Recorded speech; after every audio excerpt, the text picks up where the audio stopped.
Good afternoon, this is meteorologist Joshua Kelly with DakotaWeatherConsultants.com with your live storm coverage update.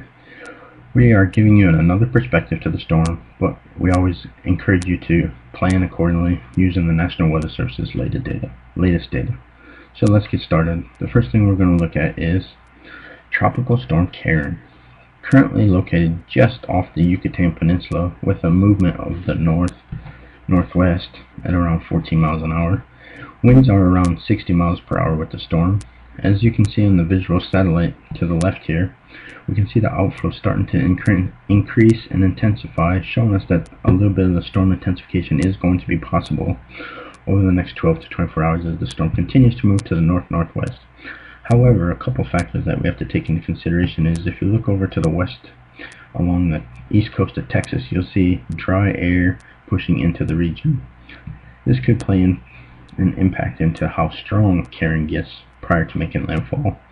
And the second thing will be the cold front, the very strong cold front that's coming in from the northwest. The timing of that cold front will be crucially important to determining when Karen makes the turn and where Karen will make landfall. So let's move on. To the right hand side here we have a quick shaded graphic of explaining some impacts. The yellow line is areas that will experience impacts. More than likely, anywhere in that yellow will be looking at tropical storm force winds, along with very heavy rain, and the possibility of seeing storm surge, especially for the coastal areas, and possible tree damage inland in the yellow areas. Now, if we zoom into the red shaded area, this is going to be the highest potential of having direct impacts from the storm, and we'll analyze what we're talking about. Move on to our next slide here. We look at winds in the red shaded area could be at southeast 40 to 50 miles per hour with gusts as high as 65. Storm surge of 2 to 5 feet with isolated higher amounts, especially for any east facing bay.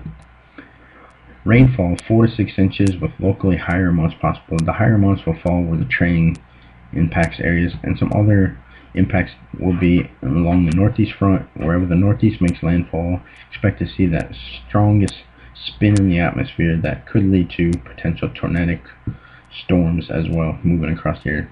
They will be rapidly moving, they will be moving fastly, so there will be short notice on them as to when they will impact the area. We'll have another update here later on this evening, but for now I'm meteorologist Joshua Kelly with Dakota Weather Consultants and your live storm coverage.